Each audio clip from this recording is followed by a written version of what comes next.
freaked out as soon as I heard it on the news. We live clear over on the east side, and I flew over here as fast as I could. Terrified parents like Angela Whited hugged their children in tearful reunions after the lockdown was over at Merrill Middle School. I was hoping that it wouldn't happen like other schools and everybody would get hurt, but everybody, I guess, is fine. It all started around 2 p.m. as students and parents were getting ready for a school Halloween party. A student's mother and father started arguing. Came in the door, wanted her to leave with him. When she declined, he made some comment about possibly having a gun, possibly shooting people inside the building. The school went on immediate lockdown, and the suspect, 35-year-old Ryan Collier, fled the building on foot. Our number one priority was the safety of the kids, and that's what we did. And our team, I'm so proud of our team, they did exactly what we asked them to do. Inside, the students gathered on the floor in classrooms and the cafeteria. I was just scared. As parents waited outside, confused and desperate for answers. I didn't know what was going on, and then all of a sudden the cop came around and with his guns drawn, and I thought, oh gosh, this is serious. As the manhunt for the suspect got further away from the school, officials decided to end the lockdown. We ask that you don't come up to the door, but that we are going to usher them out. Not even an hour after the lockdown was lifted, officials put the school on lockdown for a second time, since the suspect was still on the loose. We have protocol that we have to follow, and I think for the most part, we did what we needed to do. No students or staff were physically hurt, but it was certainly a day that left kids emotionally drained and worried. Why would a person come here with a gun? Like, we're kids. We can't really defend ourselves or do anything about it. One thing parents will do is hug their kids a little tighter tonight. It scared me to death. I just never thought it would happen here. In a state where some like country and others prefer rock, Wednesday's beat was music to everyone's ears. Yes, it has been coming down pretty hard.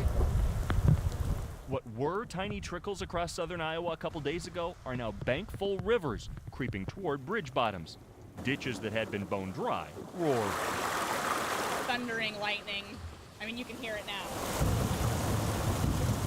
Most years, this would be a typical spring downpour. Sometimes you had to have wipers on as hard as you could have them, and you still couldn't see very well. But this has been no typical year.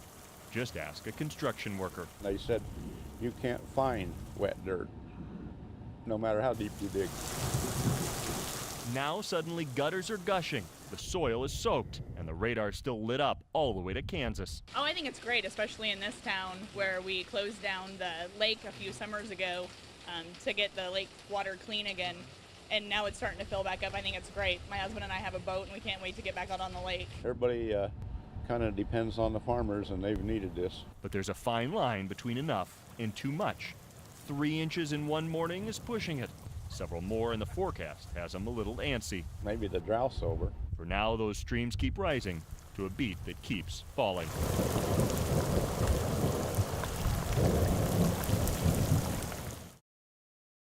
Here's a look at Saylorville's mile-long bridge around 2:30 this afternoon. It was still open to westbound traffic after a 2-vehicle accident. Cold, cold, cold. The leading vehicle in the accident was a female driver with her 2 children. No one was hurt. As the line of vehicles waiting to get through piles up, more problems develop on the mile-long bridge. You can see by the glare off the road of these headlights that the bridge was as slick as can be. This black pickup truck got stuck and couldn't get turned around. While the operator was spinning its tires trying to build traction, check out this video KCCI photojournalist Courtney Kinser captures.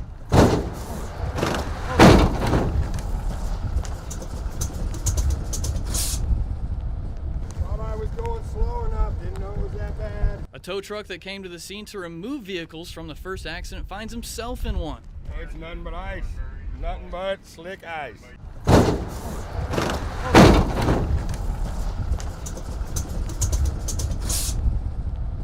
I was on the brakes, let off, on the brakes, let off.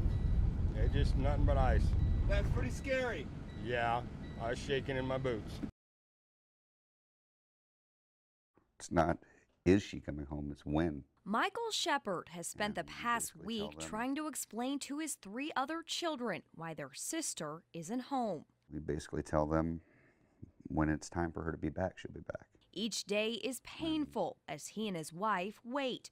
Shepard says their faith has been tested. but not broken. Mostly it's the family and the community that's keeping me from falling apart. A community that has truly wrapped its arms around the Shepherd family, whether it's searching tirelessly or painting the town purple, Kathlyn's favorite color. Each ribbon is a reminder of the kind-hearted 15-year-old who loves animals and the Minnesota Vikings. Just all around, I couldn't ask for a better daughter. Shepherd says his daughter often went to the library after school, so he wasn't alarmed when she didn't immediately come home last Monday. But after library closing time, Shepherd says he and his wife were worried. And then they got the phone call from authorities that would change their life. Kathlyn was missing, but Desi escaped and was able to give authorities a description of Clunder and his red pickup truck. She keeps saying she doesn't want to be called a hero. So I won't call her that, but I am. There's no bigger fan than my wife and myself. As each day goes by, many unanswered questions continue to haunt the Shepherd family. There's no way we can understand that, but why he got out, that's the part that upsets me. That's the part that I don't understand. Had Clunder had to serve a mandatory sentence for his previous kidnapping conviction, he would still be in prison for 18 more years. I wanted to let everybody know that the more that they show support, the easier it will be for us to change the laws so that nobody else has to go through it. I'm not even sure devastating is the right word to use. For a town that's remained so hopeful. Well, I think even though it had been 3 weeks, the community, we still had a lot of hope. I mean, we still were really hoping for a good outcome. Saturday's early morning news was a devastating blow. As authorities announced in a press conference, they found what they believe is Kathlyn Shepherd's body. Hearts dropped and tears were shed. I think we're definitely a community that's mourning at this point because, I mean, and Mike has said this too, but Kathlyn wasn't just his daughter. She was a part of the community. And so as a community, we really feel like she was one of our own. For nearly 3 weeks, searchers worked tirelessly and a community rallied together in purple. Just hours before the discovery was made, Kathlyn's father told us this. I don't need to know the details. I know she was taken. I know what he's done in the past. So I don't need to know the details. I just need to have her home. It's not the way anyone hoped, but Dayton's Angel is home and surely wearing her Vikings jersey in heaven.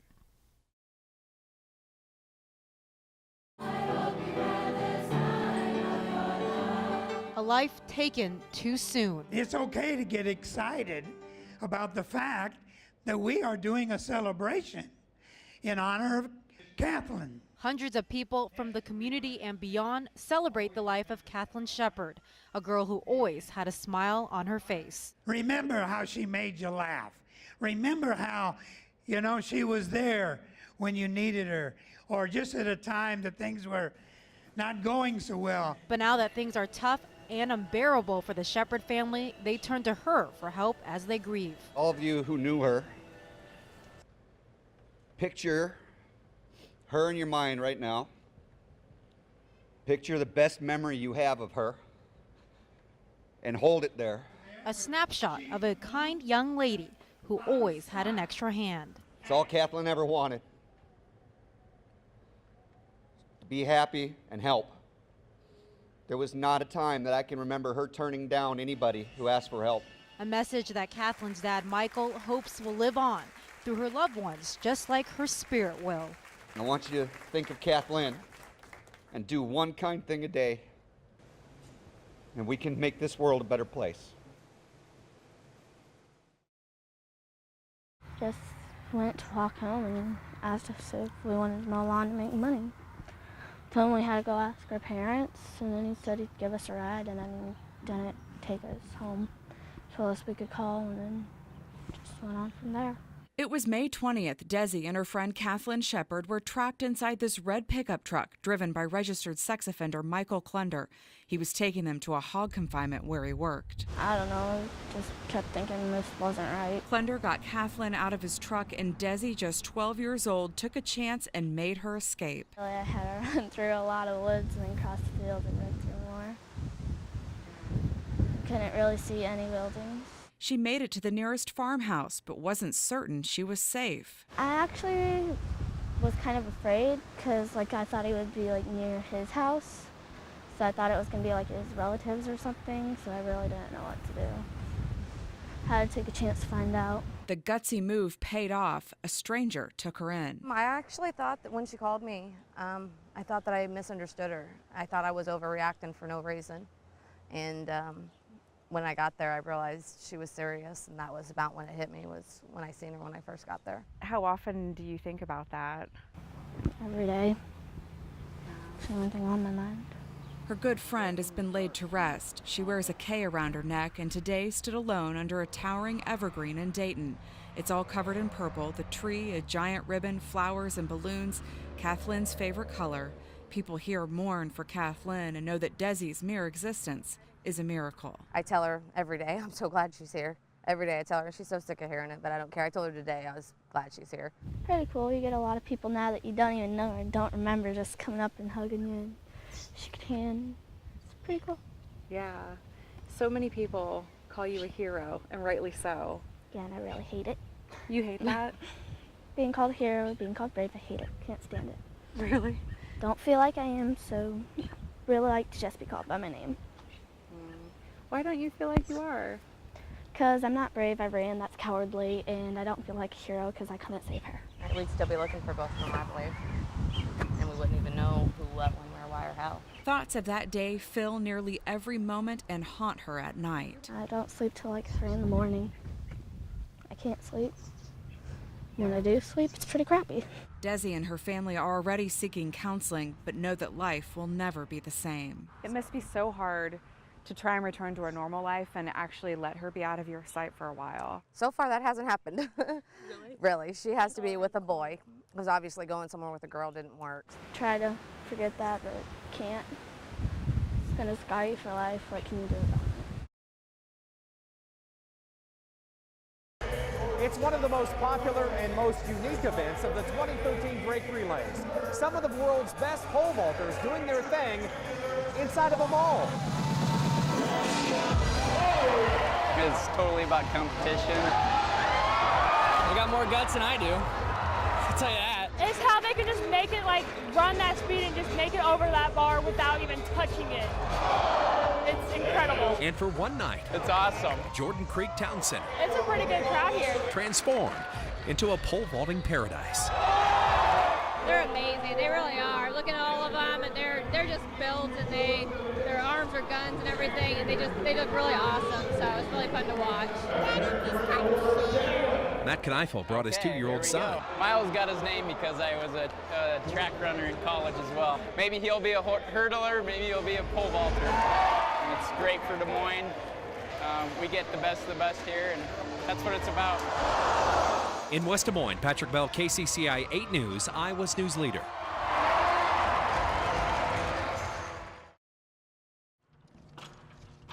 Every February when Cupid flies, plenty gets soured by love. Wow, look at that! Spoil sports repulsed by joy, affection, and gifts. Do you like it? I do. What is it? I do. But at Grandwood School in Woodward, there's only love, excitement, and thoughtfulness. I love it. It was very nice of you. Yeah, I know it is. This is a big day. It's a big day. Because after Ariel got her guy's gift, she hustled to the hairdresser set up in the classroom down the hall, the morning's highlight in this special education school. They all have come to us because they have significant cognitive and behavioral needs. Kids from all over central Iowa with challenges, but they are kids. So we try to recreate as much what they would experience in a typical school as we can. Big tying. Like tying a tie for the boys and their Scooby-Doos. God, you gotta be kidding me. But the school-wide banquet in a heart-filled gym was just the first course in an afternoon of getting dressed up to get down.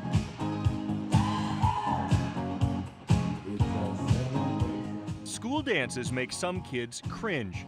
For the 38 students at Grandwood, their first ever sweetheart dance with all the trimmings was a life lesson in just being a teenager, YMCA and all. And there's some kids here that wouldn't dance, and now all of a sudden they're out dancing with everybody. From the wallflowers to that tiara-clad couple, it was such a typical teenage dance. Exactly how they planned it. They'll be talking about it for weeks. Eric Hansen, KCCI 8 News, Iowa's news leader.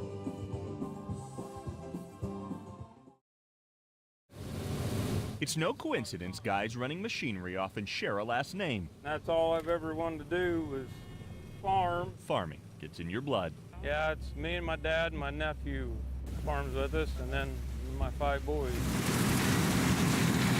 Pat's oldest, James. He's been out here helping ever since he was big enough to walk. Dad, do you want me to come out there and catch you? He might be a few months shy of legal on Lucas County roads, but in a field? All right, you can pick me up right up here. The 15-year-old can pilot a tractor worth 6 figures with precision. Right there, no farther forward. Even after what happened 2 years ago at planning time. I didn't know where to believe it. When his mom got the diagnosis.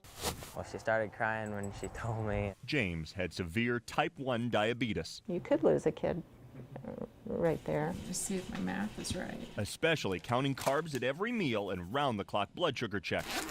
Because one wild swing can put him in a coma. So yeah, there was a lot of worry. Making her stressed even when she did get a full night's sleep. And that's a really upsetting morning when I realized I didn't hear any of those alarms. And is he okay in there? Something had to change. I'd never heard of it. So the 7 Evans... It's not like a plug-in electronic device that's going to help you. ...became 8. Just another one to the family. Lexi. Her name is Lexi. A diabetic alert dog. Heel. It's really amazing. With a nose for trouble before James's body dishes it out. Even humans can smell a diabetic when they're high. It smells sweet. They think that the low scent is probably acidic or something offensive to them. When Lexi gets a whiff of his changing blood sugar levels... There she alerted me. She swipes at him and watches. Good paw. Insisting he checks. A 9-month-old. Ooh, good high. That's almost always right. And a pup that can also crack the whip. If I'm in trouble and like she paws me and I just think she's playing, she'll eventually lay on my homework and so I can't do nothing. A partner so critical. Lexi, Matt. She's become James's shadow. In the field, Lexi will reach up from the floor. Good paw, okay. And insist he test his blood minutes before a monitor would have predicted trouble. I need to put in my carbs. But in the field's nothing. Let's go! Compared to on the field. Lock for him, let's go! Because like any grandma watching their number 84. There goes James. The warm-blooded lab might look ridiculous in a sweater and ear warmers, but she's supporting him. She pretty well knows which one he is. From 40 yards away. Trying to tell me something? She can pick his scent out of the herd of sweaty high schoolers. You know, I was pretty skeptical at first. I didn't know. You know, I never heard anything like this. And then, you know, the more I'm around her, the more I see that every day it works. And anytime she's convinced he's in trouble, she gets more field access than any mascot. 3, 4. Okay, Lexi. Reminding the guy reading defenses. Good paw. He'll be in the doghouse unless he listens to his girl. It's good to have her there. Right by his side, setting up her sophomore for success, whatever field he lands in. I just feel like he has a really loyal companion that has her eye on her nose on him too. Eric Hansen, KCCI 8 News. Let's go cover you back up. Iowa's news leader.